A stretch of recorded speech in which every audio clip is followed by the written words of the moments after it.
Bonjour, je m'appelle Michel Simoneau, j'habite Arcueil. Je suis écrivain, j'écris surtout pour le théâtre. Je suis aussi sociologue et j'écris sur les questions de la culture, des politiques culturelles. Et je participe assez à la vie d'Arcueil, et notamment à Anira, que vous connaissez, dont j'ai été résident pendant de longues années et dont je suis toujours les aventures de près. Là, vous me voyez dans mon bureau, en plein confinement, donc avec ce que je peux, et je suis en train de tenter d'écrire un nouveau texte.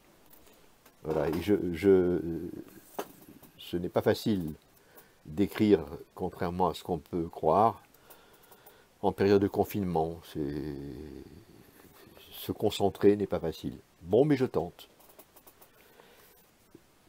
Ce texte que je tente d'écrire, et donc je vais vous proposer un extrait en cours de travail, raconte une histoire qui se passe pendant la dernière guerre mondiale. Enfin, le contexte, c'est la guerre 39-45. Les camps de concentration, l'extermination des Juifs, des Tsigades, le génocide, la Shoah. L'extrait que je vais vous proposer, c'est un moment où le chef de la famille, un homme,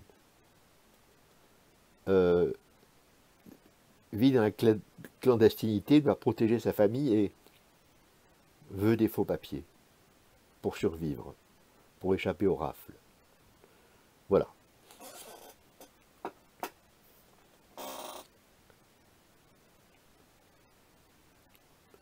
J'ai appelé ça provisoirement récit de l'homme au vélo.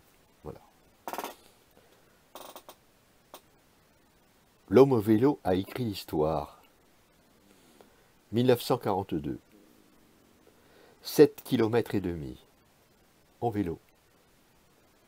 Sur la place de la mairie, regarde le café. 3 marches, une porte vitrée. Le vélo à la main, pince sur le bas du pantalon, regarde les marches, ne voit pas le ciel, pas la place, pas le marché. Les marches, la porte, la poignée. Dépose le vélo, tire les pinces du bas du pantalon, les déplace dans sa poche, la poignée, respire. 3 marches. Monte chaque marche, semelle pesante. Inspire. Empoigne la poignée, la tourne, pousse la porte. Calme. Respire. Respire. Au travers de la fumée, il cherche.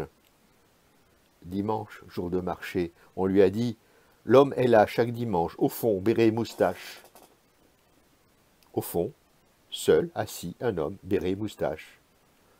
Secrétaire de mairie, représentant de Vichy, nommé par Pétain.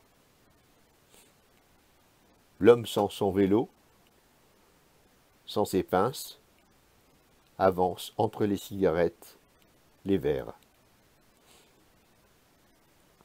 L'homme béret moustache, assis mais grand, regarde l'homme debout, pas grand maintenant, devant sa table. L'homme au vélo raconte son histoire. Je viens de la part de votre cousine. Je suis réfugié avec ma famille du Nord.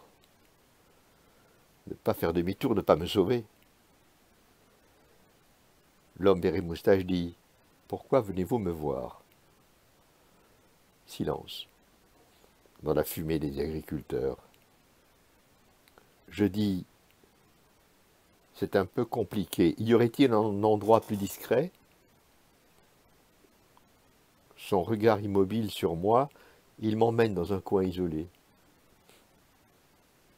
Instant de panique. Je risque ma vie, celle de ma fille, celle de ma famille, celle de mes amis. je vous offre quelque chose à boire. Merci, il dit, j'ai déjà consommé. J'insiste, gagner du temps. Il accepte, il commande. Il a fait semblant de ne pas remarquer mon accent qui gonfle ma langue. Je dis, voilà, je suis juif. L'homme béret moustache remue sur sa chaise. C'est long. Il prononce « Je n'ai jamais vu de juif. C'est très surprenant. » Je dois répondre. Je dis « Je sais, vous n'êtes pas le seul.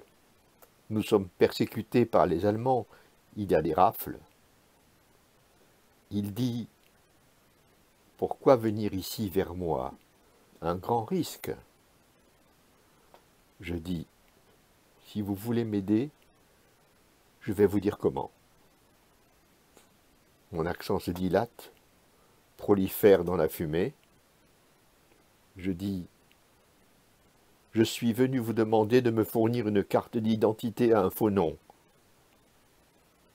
Il s'est levé lentement, longtemps. Je suis resté assis. Lui debout dit « Vous vous rendez compte ?» Et doucement, il se rassied.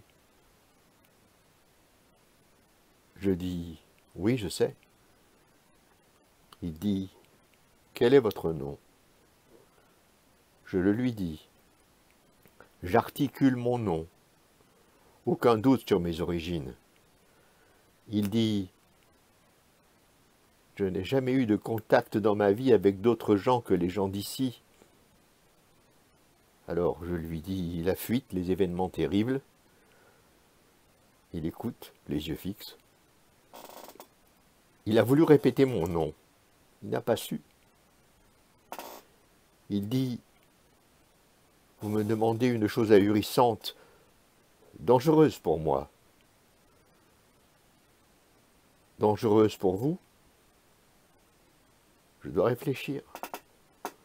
Revenez après-demain, chez moi. » Alors,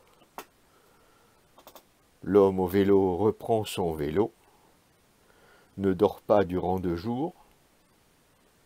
2 jours plus tard, refait les 7,5 km et va chez le secrétaire de mairie nommé par Vichy. Une maison de paysans. Pas de police alentour.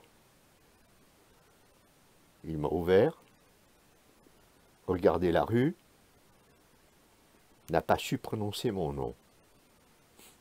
Il dit « Nous ne recevons jamais d'étrangers ici. » Il ouvre son bureau. Il dit « J'en ai parlé à ma femme.